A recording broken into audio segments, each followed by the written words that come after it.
Thank you all for being here today. We are here with Christina Baze and Sanlyn Buxner, and they're going to be talking about enabling educators to engage youth in activities that connect baseball, math, and growth mindset. And so I am going to turn it over to our two presenters, and we look forward to your presentation. Thank you. Wonderful. Welcome to those of you who have joined us this morning. We hope that you will engage with us. So we're going to be running you through some of the things that we're working on for one of our ASOL funded projects. So we'll start with introductions and then we'll talk about our project. And so since there's a small crowd today, where we want to go is just have everybody take about 30 seconds to tell us your name, where you're from. It could be anywhere you want, so your institution or where you live and work or volunteer, and how you intersect with informal spaces. Because what we really want to think about at the end of today is putting together, co-creating some lists of best practices along with our challenges. So I'll go first and then we'll introduce. So my name is Sanlyn Buxner. I'm an associate research professor at the University of Arizona. And so I originally am from Colorado, but now live in Tucson. And the way I intersect with informal spaces is many. And so I work in informal spaces. I volunteer at museums. I work with Boys and Girls Clubs doing summer camps. But for today, I intersect as a researcher, really looking at how facilitators can be prepared to engage youth in really rich, meaningful ways in these informal spaces. So that's perfect. Christina, would you like to go next? Yeah. Hi, everyone. My name is Christina Baze. I'm a postdoc at the University of Arizona. I'm actually from Flagstaff, Arizona, but now live down here in Tucson. My mom's side of the family lives in Southern Arizona, so I'm really happy to be in a place that is close enough to home. I have intersected with informal spaces in the past as an educator myself. For 6 years, I did astronomy themed summer camps at Lowell Observatory in Flagstaff. I also did a couple camps with the Museum of Northern Arizona up there. But more recently, I'm here doing research with Sanlyn. Wonderful, Jeff. Since you put your stuff in the chat, if you feel comfortable speaking, it'd be great to hear from you and tell us a little bit more about you. Yeah, can you hear me? Yes, we can. Okay, so my name is Jeff Remington. I was a classroom STEM teacher for 35 years, retired for a day, and then started working again at Penn State as an outreach liaison person. So we connect with broader impact targets for grants and things like that. I have done a lot of, prior to this job, well, we connect through STEM ecosystems to a lot of informal education. But prior to this, I've done a lot of training and consulting with informal education environments on STEM. So awesome. Thanks for That's this. Fantastic. Great. And Carrie, we want to introduce yourself. Hey. Hi, I'm Carrie Ferraro. I am an assistant professor of professional practice, that's quite a title, at Rutgers University. And I'm excited that you're doing this today. I've worked in informal education, science education for a while here at Rutgers, but I more recently became the director of the Rutgers Science Explorer, which is a mobile lab that goes out to schools in New Jersey and engages students with scientists and science. So excited. Thanks for putting this together. So that sounds great. So perfect folks to chat with us today. And so we're basically just going to run you through this. You can see it. And so we'll go to the next slide. And the project that we are contextualizing our discussion with today is called Mathletes. And so again, it is an ASOL project, and we're just in year 2 of it. And of course, everyone's been doing the STEM for All videos, right? That's kind of what we do, is we do this conference and go back and forth. And so we thought it was just easier to show you our 3-minute video so you can see student voice. So we're actually going to just show our 3-minute video so you can get the background. And then we're going to run through a sample activity from our curriculum. Mm-hmm. Sanlyn, can you guys see the video? Currently, I cannot see the video. Okay. I'll just switch it. Now we can see the video. Excellent. Okay, here we go. It's really fun. We get to learn new stuff about ourselves and about baseball, and it's a very fun experience. The Growing Mathletes project integrates mathematics, growth mindset, and baseball concepts to support math learning and engagement, particularly for youth from communities underrepresented in STEM. Our curriculum is adapted from the Science of Baseball program developed at the University of Arizona. In the first cycle of the Growing Mathletes project, we are working with youth in grades 3rd through 8th and facilitators in after-school programs at Boys and Girls Clubs. An important goal of our research and design work is to test and iteratively refine our curriculum and professional learning materials to enhance their effectiveness and usability in diverse, informal learning settings. Each Growing Mathletes lesson integrates key mathematics concepts and practices from our target grade levels. For example, in one session, youth work with a partner to measure the length and width of their strike zone. They create a model of their strike zone on grid paper, labeling the dimensions, and then use the model to calculate the area. In another session, youth throw baseballs outside on a field and then measure the distance of their throws, with a focus on collaboration and repeated measurements to enhance precision. In other activities, youth create line plots to represent throwing distance or the area of their strike zone, and then discuss patterns and variations in the data. A key objective of the project is to encourage youth to develop a growth mindset. Each Growing Mathletes lesson includes a connection to one of 5 core mindset principles: the value of collaboration, the power of effort and persistence, the value of mistakes in learning, praising the process, not the person, and malleability of the brain. For example, in the baseball positions lesson, youth write their strengths on paper strips, which the whole group then uses to build a chain representing the strengths each person brings to a team. I think it'll impact me because since we've done this, I've wanted to do more exercise lately, as in like running the track like we did in one of the meetings here, and like in throwing the ball outside. Like I want to exercise more because of doing this. Our research will continue to focus on youth outcomes, including mathematics learning and dispositions, and growth mindset. We are also studying outcomes for facilitators, including their capacity to effectively implement STEM learning programs in informal settings. In future years, we will expand the project to new sites and new informal learning spaces, including Major League Baseball Academy summer camps.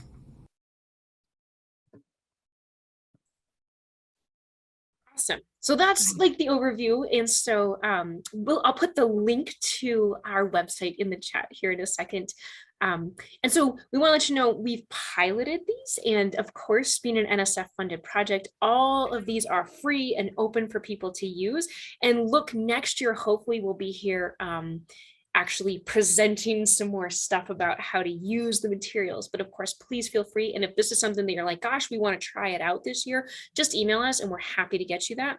On the website, you'll see some sample lessons, which has youth facing slides and facilitator guides, but we also have, worksheets and things like that. So if you're like super jazzed about this and you want to go for it right now, just let us know and we'd be thrilled to do that. And so what we're going to start with is having a lesson. If we had all been in person, we were going to do strike zone, which is super fun and you get to throw things, but sadly we can't do that with the computer. So, and then Christina, I'm just going to say your Zoom bar is still strangely right in front of something. So yeah, I was like, how do you minimize that? Maybe back down to the bottom and then we'll do it. All right. Perfect. Is it still in the way? It's fine, I think, at the bottom there. Okay, so we're going to run you all through kind of an abbreviated version of this lesson that we call baseball statistics. And I did just get a thing that my internet is unstable. So if I freeze or anything, let me know. Also, I cannot see any of you.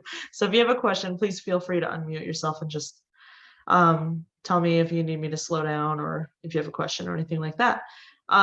So this again is kind of abbreviated. We're a student or as a youth participant, but then also in a separate part of your mind, be thinking about what it might mean for you in whatever capacity you interact with informal spaces. my keyboard is not advancing slides, and that's annoying. Okay, so in the full scaled up version, there are 2 activities in this lesson. The first takes about 40 minutes, the second about 20 minutes. Again, like I said, we're going to like really scrunch that down, but this just gives you an overview. This first activity that I'm going and simulate calculating a batting average. And then Sanlyn will take over and talk about learning from mistakes. There we go, I got my keyboard to work. So we like to start these, an idea that one of our facilitators came up with in the fall, and we really loved it, so we decided to do it. So to kind of get you all interacting and participating, does anyone want to volunteer to unmute and read this quote out loud?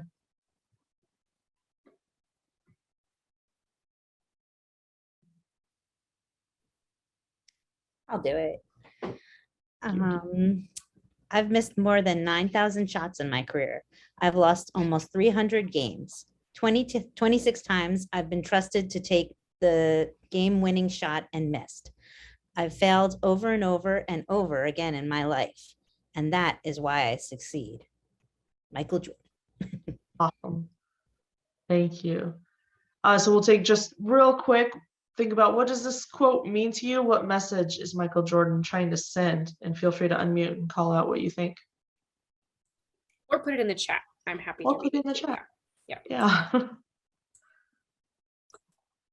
Assuming people are typing, I'll share out. You know, to me, this is really impactful because Michael Jordan, one of the most successful athletes of all time, is talking about how many times he's failed, and that's really impactful. I think about I've seen something called like the anti-CV for academics, where you list all the rejections you've ever had. It's kind of an interesting way of thinking about things. Sanlyn put in the chat, mistakes are part of how we succeed. Thank you. Carrie says, even people that we think as successful make mistakes. And those are all excellent answers, right? Because that's kind of the unifying theme, is this making mistakes, and what does that mean for our success is what we're going to be talking about today. Come on, advance my slide. There we go. So if we were in person, all of you would have your own baseball cards, but we're going to use this example just from David Peralta so that we can kind of look at what is going on a baseball card. And specifically, this is the back of a baseball card. It has all these acronyms and numbers and a lot of things that can be very difficult to decipher. So we're going to focus on the AB abbreviation circled in yellow. That means at bats. That's just how many times a player is up at home plate with their bat, their at bat, ready to try to hit the ball. And then we're also going to look at hits, which is signified just by that letter H, and it's outlined in green. That's the number of times that the player, while they're at bat, actually hits the ball and didn't get out. So look at these numbers in these columns under AB and under H. What do you notice about David Peralta's at-bats and hits? And these are going over time. So the top row is 2015, the bottom row is 2018. And I'm going to read these out loud just so you can see them, Christina, without having to block it. So I'll read them out loud for you. So it says, David has missed a lot. And what I was just going to put in is he got a little better in 2016 than 2015. Yeah. Yeah, that's interesting. Use that bet a lot. Any other noticings? Which of these numbers are on average higher? The at-bats or the hits?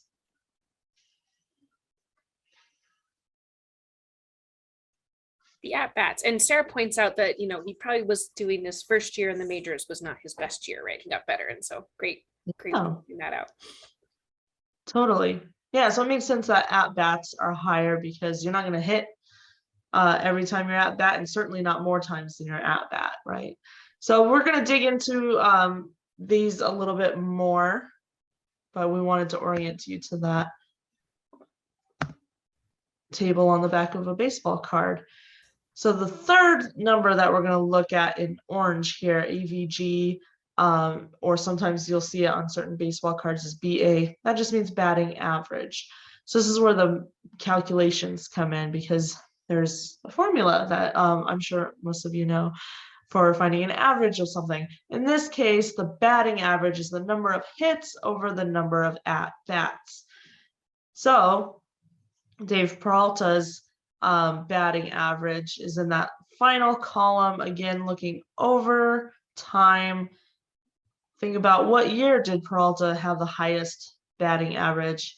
And that is a pretty concrete answer, so I'm not going to wait for you guys to answer, but notice it on your own. And then maybe if someone wants to share, what does that even mean to have a high batting average, or what that number means that you notice? I'm looking at the chat. Oh, I was just marveling at the fact that his batting average went down once he had a child. So it all makes sense. Yep. I think obviously his average is the number of times he makes contact with the ball based on however many at-bats he has and the hits he made. He had. So, I mean, he didn't do too bad. He was just under 300 for his average.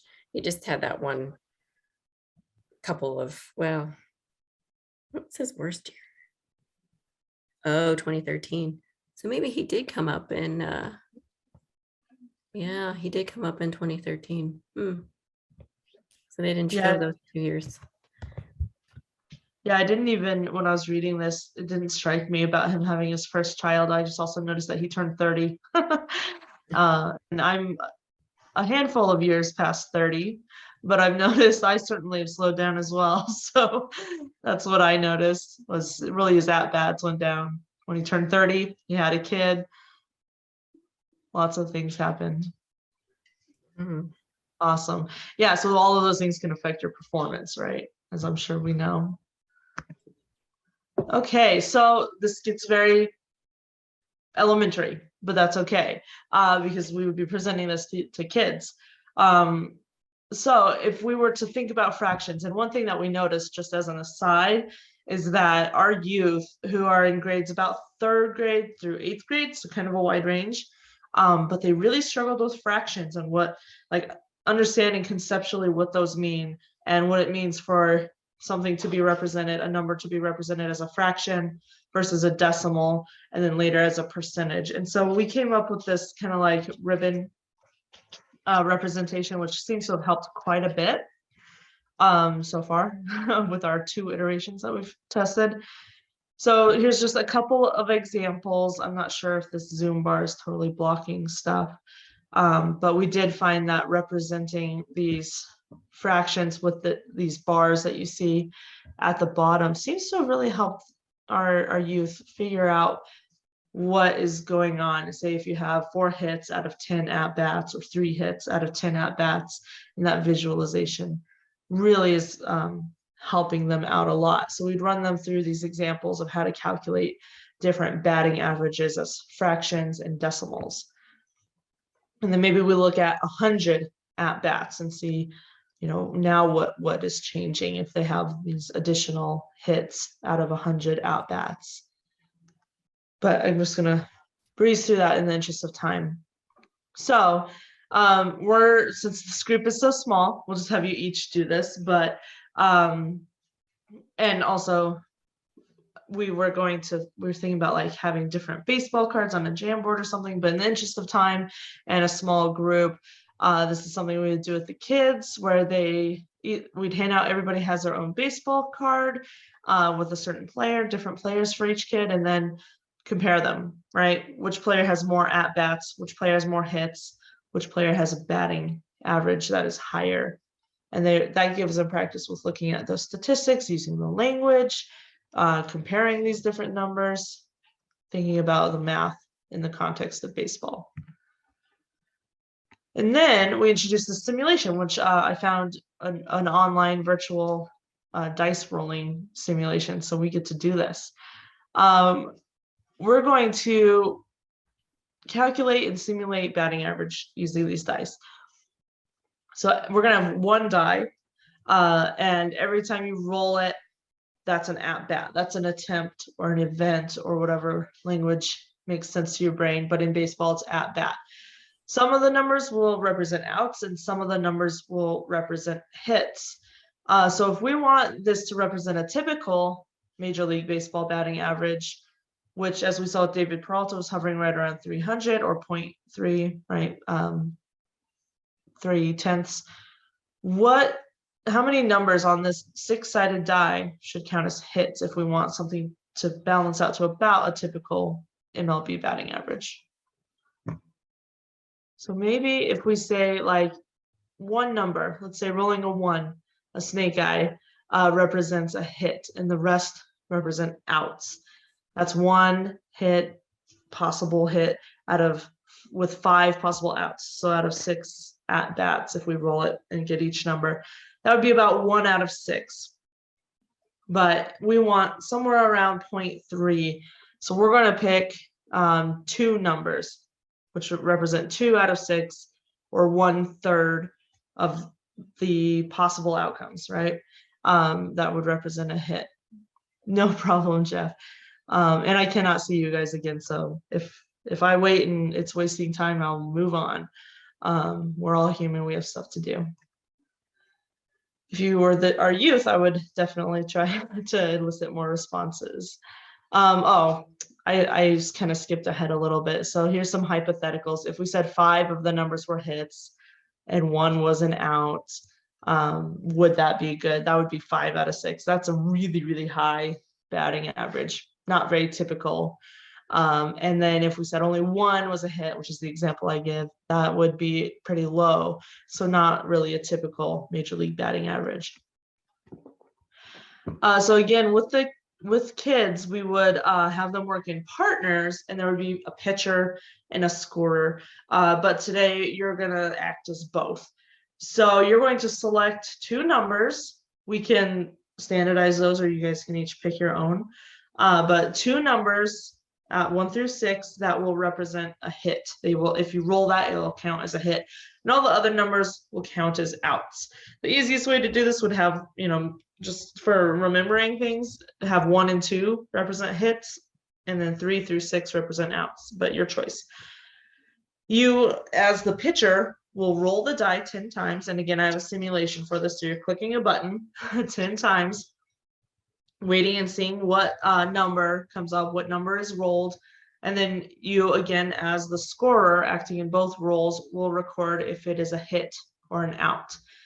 We have a worksheet with our kids. They would just mark an X or a check mark or whatever for each of these. You can do it on a sticky note, or because it's only 10 rolls and you're on it and you're focused, you can do it in your head.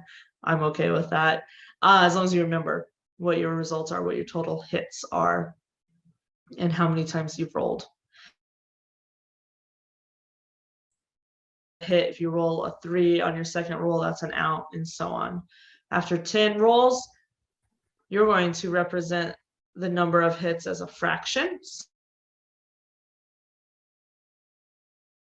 Or tenths, right? Point some number. And then we would also have our youth represent this as a percent. We are actually only going to do it in fractions. I have a poll everywhere for us to show some results. So again, here's kind of what the table would look like. And we find it helpful for our kiddos if we help them to visualize what this will look like, because you're not likely to end up with like a bunch of hits in a row and then a bunch of outs in the row. So if you have, out, out, out, hit, and so forth, like that top bar is showing, then you kind of collapse it down so that the hits are next to each other. It's a little bit easier, again, to visualize. So that's 2 out of 10 holes or 10 attempts, 10 at bats. Okay.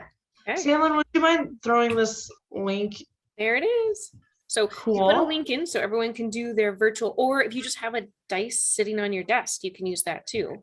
Yeah, you could, if you got Yahtzee next to you or something.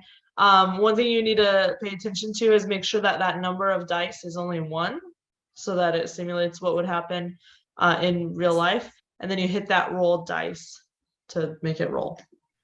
And when we do it with the kids, we do it with a big fun, like blow up dice. It's pretty fun. The kids really enjoy that. Yeah, definitely. And then Sanlyn, because of numbers, maybe we should go ahead and do Yeah, I'm our gonna do own it. as well. I'm doing it right now. Yep. Right, so let's take 2 to 3 minutes. I'm gonna stop, I'm gonna stop sharing my screen so that I can participate as well. Refresh my memory, how many rolls are we doing? 10. 10. Yep. Great question. No. Okay, the next part is we're going to put all that information into a poll everywhere. So it looks like, Sanlyn, you put the link in the chat, is that right? Yep. Links in the chat. Links in the chat. You can also text it. There's information on the slideshow right there. So I'll give you a minute to get in. I already went ahead and responded with my own, so you see a response in there. Hold on. I only tried. This link didn't work. Let me put the other one. I apologize. Give me 1 second. 30 seconds. Try this one. Try that one.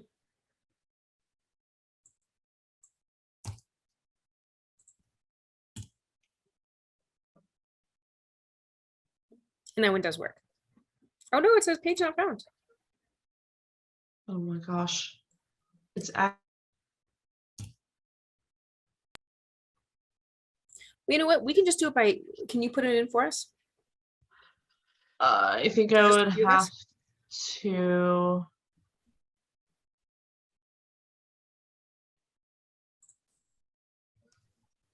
I I think don't know if I the, can Do you want to type it? Should we type it in the chat what our 10 things Yeah, are? let's do it. We can fake this like everyone else, right? We're good science educators. Okay, I'm gonna put mine in. Yeah, I should say. I put my fraction in. The thing is like I back and forth, I work with two reports at the same time. Okay. Like that one. All right. The other one. So I got a 0.3. Stanley got a 0.3. Carrie also got 3 out of 10.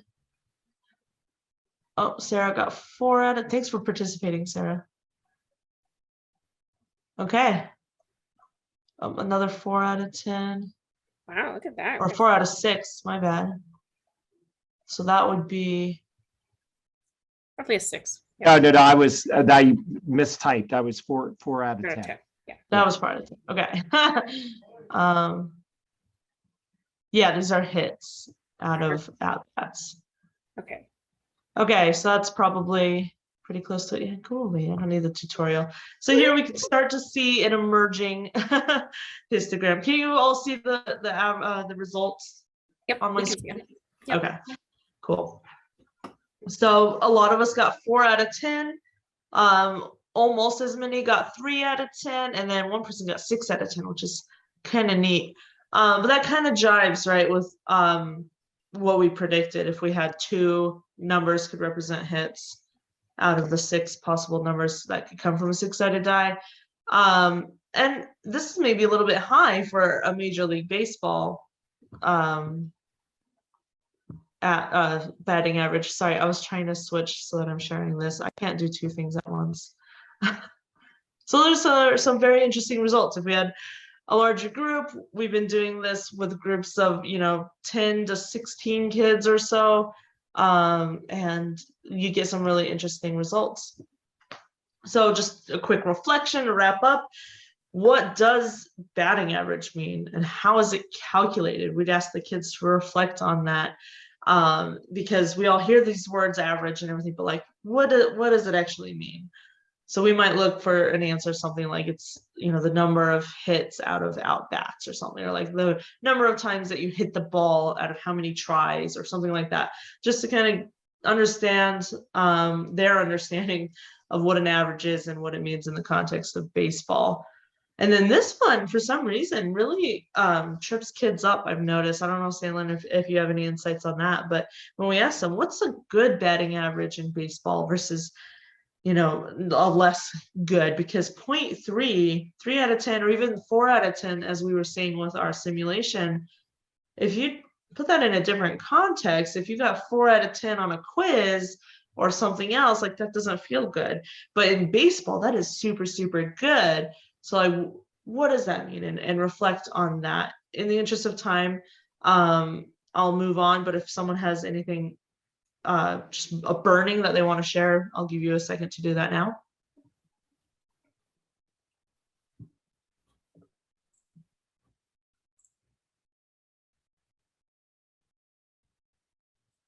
Okay. If not, oh, was that you, Sanlyn? Yep. Okay. Why does it do this? Okay.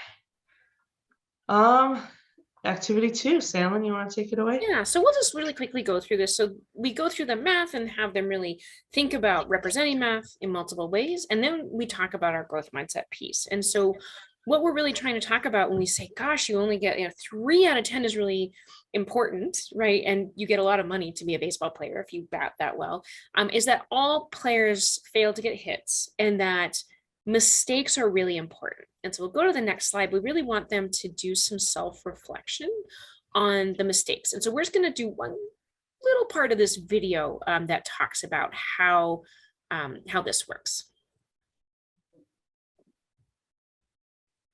I wish it would just follow the tabs I open from PowerPoint. Friends would walk up to me and just be like, Okay, I think that's an Yeah, ad. now we can see it. Yep.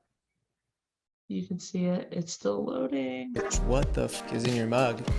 And I would just tell them, it's Okay, mud. that's a name for YouTube. Mindset matters. She was nearly homeless, raising a child by herself, and her book had been rejected by 12 publishers. She grew up speaking English as a second language, and when she got to college, she struggled to write well. He was cut from his varsity basketball team and cried when he got the news. I felt very disappointed, and I could have easily said that, I give up on it. From the basketball court to the classroom, everyone has times when they feel like they failed, when all they want to do is give up. I hated school. I didn't have confidence before at all. You have low self-esteem, I guess. Made me feel nervous and embarrassed. But if these people once felt that way too, then how did J.K. Rowling turn herself into one of the most famous writers in the world? How did Sonia Sotomayor become the first Latina Supreme Court justice ever? And Michael Jordan, the best basketball player on earth? Natural talent? A way with words? Pure brain power? That's only part of the story. Most successful people are successful because to them, failure isn't a reason to quit. It's an invitation to work harder. Because they know that intelligence, skill, they don't just come naturally. You have to try and fail, and then get up and do it again. You have to know that with the right mindset, with effort, focus, and perseverance, you can always improve. And that's an idea that's backed up by science. Inside your brain are hundreds of billions of cells called neurons that communicate with one another. When you encounter something new, when you learn, those neurons fire, reshaping old connections and making new ones. I'm gonna pause it there. Perfect.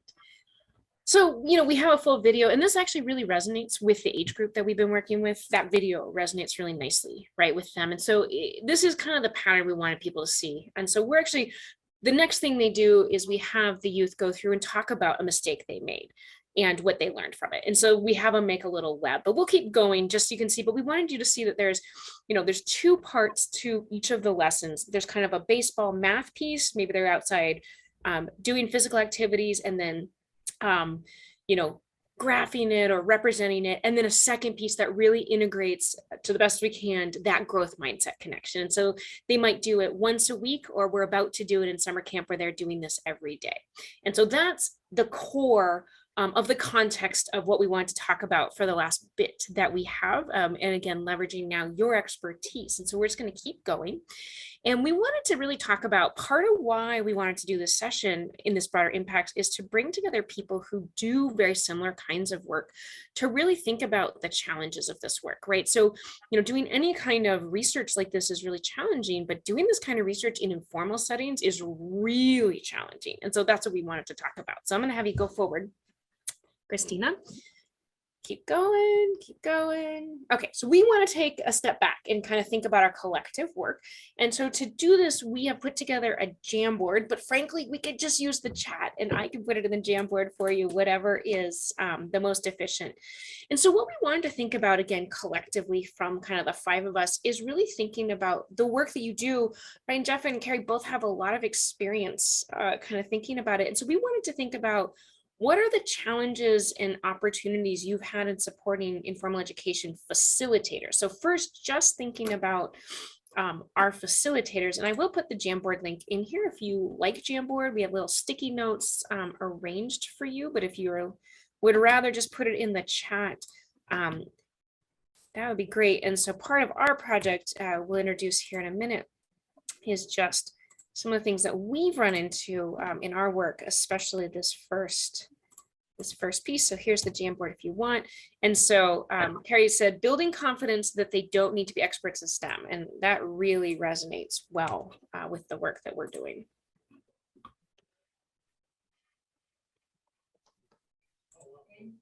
So I'm just, if it's okay, I'm just going to verbally say, it wasn't until the last 5 years of my 35 years that I caught on to growth mindset. And it was because I was involved in a startup that would go around the world and flip countries' education programs. So we'd have to do train the trainer sessions. And before we did anything in STEM, because we knew STEM was hard, we trained all the teachers first on growth mindset, because the teachers needed growth mindset first before the students. We needed to get buy-in with the teachers. It really moved the needle. And then in my classroom, my district let me do STEM however I want to do STEM. So we started every class with the growth mindset quote of the day. And the kids had to, on a Google form, reflect on it. And they had to recopy the quote, so they get a little bit of burn in what that quote was. And then they had to interpret the quote and find out what was growth mindset about it based on all the characteristics of growth mindset. So on a Google form, they had to check off which areas of growth mindset the quote typified, and then they had to interpret it. So they were really learning that every single day. And we'd show videos once a week, like the video you showed. And one thing we'd love to do, I'm going to put it in the chat here, is we would regularly follow Mike Boyd on YouTube. Have you ever heard of Mike Boyd? No. So Mike Boyd is famous for doing something that is totally growth mindset. It's called a non-talent challenge. And it is doing something you've never done before. Somebody challenges you to do it. And we would do non-talent challenges weekly with the kids, showing them that it's not mastery we're after, it's improvement we're after.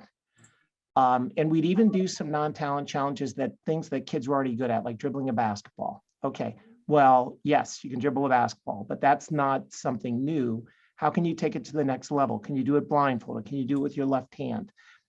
And eventually through the course, my course was 30 days, the confidence level in these kids went sky high. And even to this day, the kids follow me on social media and they tag growth mindset in the different sports and the different things. Like they said, that was more important than anything else they learned in the course, was the concept of growth mindset. But it gave them confidence to excel in STEM, excel at sports, and especially in a community now where we have SEL, a lot of issues going on there.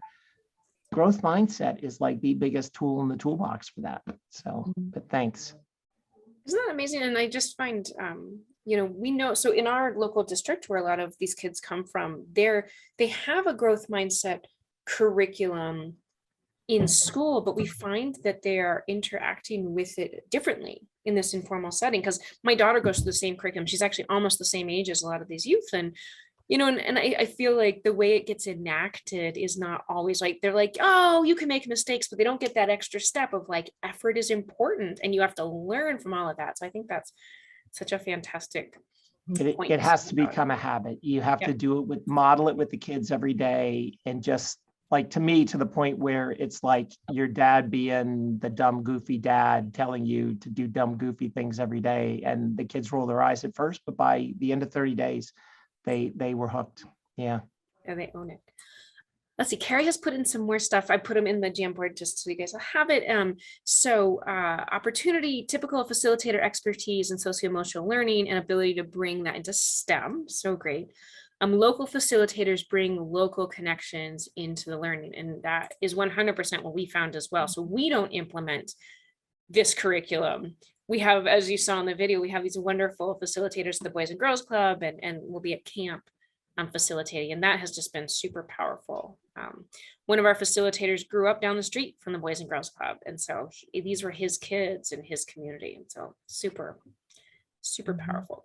The second piece we want to talk about as we think about all of this together, so we'll go to the next slide.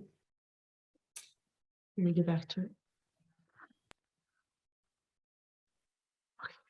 Oh, perfect. I'll grab that. Yeah.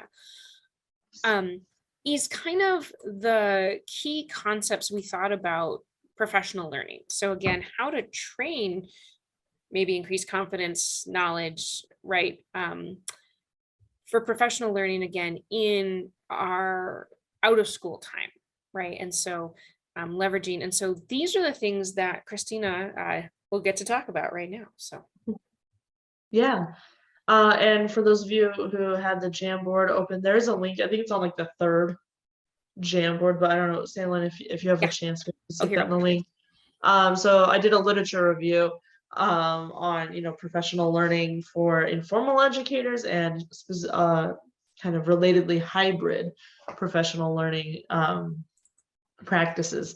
So this is a culmination of those two things. And from that, we have these like kind of 5 key concepts that emerged in the link that Sanlyn is sharing as a PDF of that literature review, and some more elaboration on what these are. It's like 3 pages, I think, including references. So it's pretty concise, but in an even more concise summary, we realized from the literature, and we're kind of going to be building these as we develop our own professional learning program. These educators should have opportunities to like really actively engage with the content as a learner. So going through activities as if they were a youth participant. Informal educators often need a little extra instructional and pedagogical support for effective STEM learning. Someone put in the chat just a minute ago, kind of this realization that facilitators don't need to be STEM experts. And so we see also that, well, most of them are not teaching experts either, but that's okay. They just need a little extra support and, you know, a little extra training, and that's perfectly fine. Then professional learning for these educators should include kind of these repeated cycles of learning, experiencing the implementation and learning from that, and then reflecting and just kind of going through a cyclical reflection, experience it, learn it that way. And finally, professional learning programs really should be situated in the community of practice within the organization. So the Boys and Girls Clubs is one example, do things a certain way, and you know, they have all these kind of contextual things that they need to consider, and there's power hour, or there's part-time staff and all these things, and so we need to work with that just to physically actually train our facilitators, but also consider, you know, what strengths do they have at the Boys and Girls Club, kind of learning supports that already exist, and so on. And then finally, again, like I mentioned, we're also doing hybrid professional learning. So in our model, we do an in-person initial training that's 10 to 12 hours.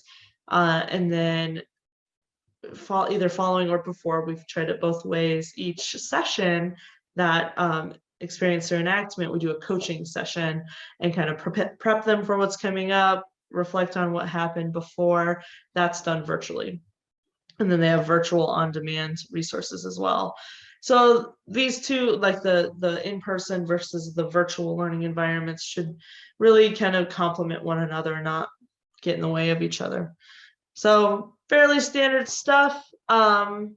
There's not a huge body of literature on this informal professional learning settings, but it's there. So that's kind of the framing that we had for this. We wanted now to advance the slide to talk with you as experts yourselves. What are your best practices for implementing STEM learning in these informal settings, museums, boys and girls clubs, summer camps, whatever? So we did have a Jamboard for this. Do you want me to switch to that, Sanlyn? We can just chat about it. We can Okay. we can even take off the slides and look at each other. It'd be amazing. And I'll take notes. Yeah. But yeah, I mean, really, the lit review Christina did, as she started with the project, and it's so fantastic. And so now we're just trying to build this up. And so we certainly have some things that we've learned, but again, great expertise hanging out. We'd love to know things that you found that have worked really well. One thing that's worked really well that I've found too when working with these facilitators is finding a partner in the environment that will help not only facilitate buy-in, like if you're training multiple facilitators, so and follow through.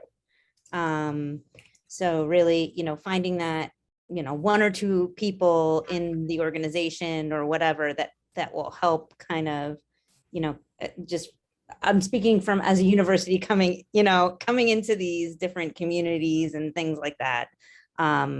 Sometimes, the universities don't have the best image, I guess. I'm sorry, it's late and I can't think, or I didn't sleep well, but yeah, just that kind of idea, that would be one thing. One thing we found that really helped, we totally agree with, right? Getting that key person. It seems so silly, but it's one of the things we talk about all the time, is just providing little things like snacks for the kids and things like that you don't think about, because you're like, oh, I'm gonna do all the big stuff. But boy, we have gotten a lot of mileage out of providing Takis and Doritos and things to those kids, because we need them to come back the next week. And that's been really quite incredible on that as well.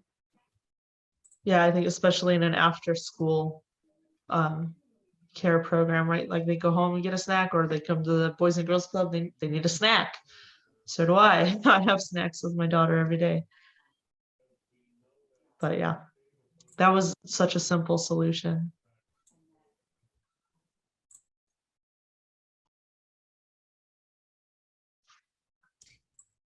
Flexibility and contingency plans, with the idea that you may not even have the same kids every time, or there may be drop-ins if you're running a longer program, and or a million different things can come up. Or COVID, they can have a COVID outbreak. Yes. They may just not be in the mood to do anything at that, like that particular time. There's other things on their minds, Yep, absolutely. We've faced all of that.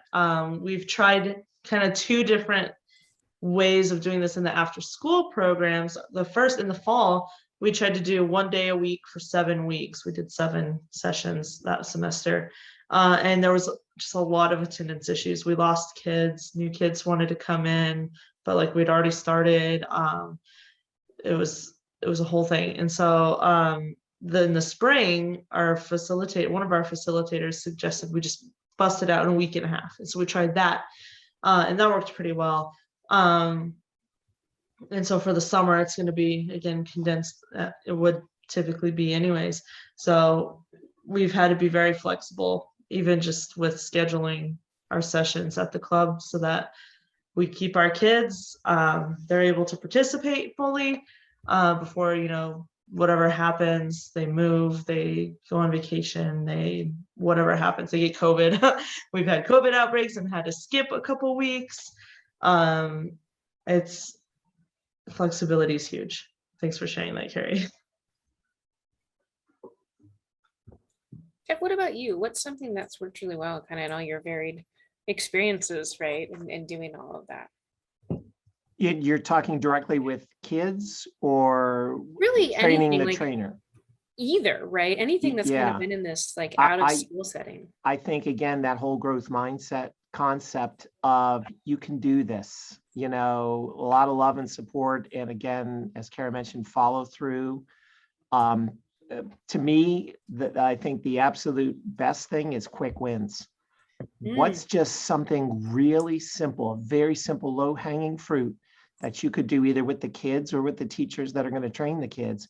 That's a really quick win. And then just build confidence in them at look at the progression you made, not to reward the end goal, but to reward the progress. Again, that growth mindset thing, but just that really helps to build capacity, I felt. That's a great idea. We haven't really tried that, not intentionally anyways. No, but I like that, because yeah, it's like, one of the ways we, other than providing food, that we get the kids to come back is like they got to go to a baseball game. So this past week we took them to a baseball game on Friday. And we had all girls. It was amazing. We had all girls in this cohort. And so these 13 girls came with my family and we went to the baseball game and it was really fun. But yeah, I like this idea of quick wins. And so that's an interesting dynamic as well. I would teach STEM with mixed gender, and then I would also do girls who code. And I would notice a big difference. The girls, when they were mixed gender, they would not have creativity, they would not have leadership, they would felt intimidated by the boys. When they were in girls who code that same day in the afternoon after school, they were beasts. They were totally like a different beast in their creativity, their confidence, their leadership. So that's a whole nother dynamic to think about is like, do you want a group homogeneously, heterogeneously, to build confidence within the subgroups, and then bring them back together. So I did a lot of experimenting with table groups to see what was the sweet spot in that. But then also in the real working world, which we want to get the kids ready for, they have to work with diverse people with different opinions, different abilities. And that's where we got to get them to. So, yeah. Yeah, that's a very interesting line of research. I have a paper that should come out this year that touches on that in the context of middle school engineering. So keep your eyes out. That's not the main topic, but it's an implication. But yeah, we have found, we've been pretty much the facilitators will group the kids how they feel is appropriate based on what they know of the kids. But I know there's a gnat like flying right in front of my face. There was a group, an all-girl group earlier this spring at our first implementation site, Sanlyn. And then when they had to design a stadium and they put together a poster board and they went to present, and like the clubhouse director was there, like judging their posters.